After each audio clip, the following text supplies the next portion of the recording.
పోరాడి తెలంగాణ సాధించిన party BRS party. ఇలా నువ్వు నీ ఇష్టం వచ్చినట్టుగా తెలంగాణ నీటి హక్కులను కాలరాస్తా అంటే ఈ బీఆర్ఎస్ పార్టీ చూస్తూ ఊరుకోదు. ఎందుకంటే తెలంగాణకు ట్రిబ్యునల్ న్యాయబద్ధంగా ఇచ్చిన అటు గోదావరి నీళ్ళు కానీ రాబోతున్నటువంటి కృష్ణా అవార్డుల్లో ఏ ఒక్క చుక్క నీళ్లు తగ్గినా నువ్వు ఎక్కడ కాంప్రమైజ్ అయినా బీఆర్ఎస్ పార్టీ దానికి అంగీకరించదు. తొందరపాటు నిర్ణయాలతో దీర్ఘకాలికంగా రాష్ట్ర ప్రయోజనాలను దెబ్బతీయొద్దని చెప్పి మేము ఈ ప్రభుత్వాన్ని హెచ్చరిస్తూ ఉన్నాం. ఇవాళ జరుగుతున్నది ఏంది? యాక్చువల్గా తన అవగాహన రహిత్యంతో రేవంత్ రెడ్డి గారు రాష్ట్రానికి అన్యాయం చేస్తుండనేటువంటిది మా భావన. ఇవాళ 4 అంశాలు కలిపి మాట్లాడుతుండ ఆయన. There are 4 different issues. ఇందులో మొదటి ఇష్యూ ఏంది? గోదావరి నదిలో తెలంగాణకు 968 టీఎంసీల నీటి కేటాయింపులు ఉన్నాయి, నికర జలాల కేటాయింపులు ఉన్నాయి మనకు.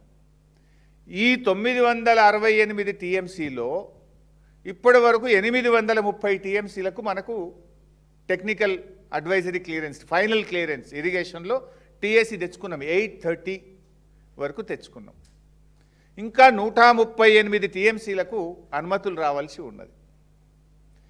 అయితే ఆ 138 అనుమతులు తొందరగా తెచ్చుకోవాలి. ఇప్పుడు బీఆర్ఎస్ గవర్నమెంట్ మేము ఎంత కష్టపడ్డామో మీకు ఇంకా బాగా అర్థం కావాలంటే 60 ఏళ్ళు బీఆర్ఎస్ కంటే ముందు 60 ఏళ్ళు కాంగ్రెస్ తెలుగుదేశం పార్టీలు ఈ రాష్ట్రాన్ని పరిపాలించాయి.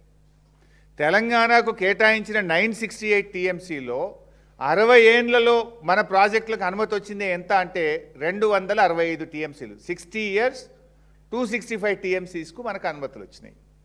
9.5 సంవత్సరాల బీఆర్ఎస్ ప్రభుత్వం బీఆర్ఎస్ హయాంలో 383 టీఎంసీలకు గోదావరిలో మేము అనుమతులు తీసుకొచ్చాం. అంటే 60 ఏళ్లలో మీ రేషియో 4.48 టీఎంసీ పర్ ఇయర్ మీరు గోదావరిలో తెలంగాణకు తెచ్చిన అనుమతులు.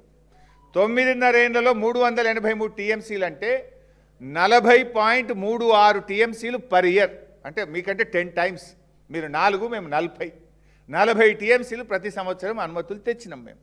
మరి ఇప్పుడు మీరు వచ్చి కూడా 2 సంవత్సరాల 7 నెలలు అయింది. ఏమైనా తెచ్చిండ్రా? ఇప్పుడు మేమున్నప్పుడు కూడా ఇంటర్లింకింగ్ ఆఫ్ రివర్స్ అనే సబ్జెక్ట్ నడుస్తూ వచ్చింది. బట్ మేమేం చెప్పినాం ఆ రోజు? ముందు మా 968 టీఎంసీల నికర జలాలకు మా ప్రాజెక్టులన్నీ క్లియర్ చేసినాకనే ఇంటర్లింకింగ్ ఆఫ్ రివర్స్ చేపట్టాలి అని స్పష్టంగా బీఆర్ఎస్ చెప్పింది. ఇవాళ మీరు ఆ 968 అనుమతులు తేకుండానే తొందరపడి ఇంటర్లింకింగ్ మీద మీరు ఎందుకు ముందుకు పోతున్నారు?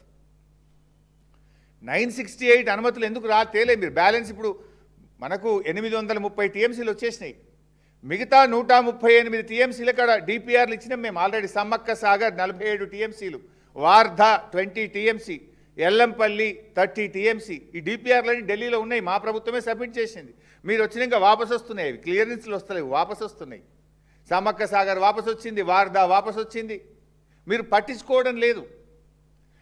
మన 968కి పూర్తి హక్కులు తెచ్చినాక ఛత్తీస్గఢ్లో మిగిలి ఉన్న 147 టీఎంసీలతో ఇంటర్లింకింగ్ ఆఫ్ రివర్స్ చేస్తాము అన్నారు. చెయ్యండి, దానికి అభ్యంతరం లేదు.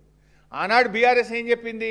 ముందు మా 968 టీఎంసీలు గోదావరిలో మాకు టీఏసీ క్లియరెన్స్లు అన్ని అనుమతులు ఇచ్చినాక ఇంటర్లింకింగ్ ఆఫ్ రివర్స్ చేపట్టాలి. నంబర్ 1. నంబర్ 2, ఆ ఇంటర్లింకింగు తెలంగాణ గుండనే వెళ్ళాలి. సమ్మక్క సాగర్ టు నాగార్జున సాగర్ వెళ్ళాలి. నంబర్ 2. నంబర్ 3, ఆ ఇంటర్లింకింగ్ 147 టీఎంసీల్లో సగం నీళ్లు మాకు ఇవ్వాలి, అంటే 74 మాకు ఇవ్వాలి. ఇవన్నీ రికార్డులలో ఉన్నాయి. మినిట్స్ ఆఫ్ ద మీటింగ్లో స్పష్టంగా తెలంగాణ ప్రభుత్వం తరఫున నీళ్ల మంత్రిగా నేను, ఆనాటి మన అధికారులు స్పష్టంగా 100 సార్లు చెప్పినాం, 100 మీటింగుల్లో చెప్పినాం, మినిట్స్లో రికార్డ్ అయ్యి ఉన్నది. అయితే ఈరోజు రేవంత్ రెడ్డి చేస్తున్నది ఏంది? ఈ 968 గురించి ఆలోచన చేయక మనకు ట్రిబ్యునల్ ద్వారా వచ్చిన 968 టీఎంసీల నీళ్లకు పూర్తి హక్కులు సాధించకుండానే ఆగమాగం గోదావరి బనకచెర్లకు ఇంటర్లింకింగ్ ఆఫ్ రివర్స్కు ఈయన ముందుకు పోతా ఉన్నాడు.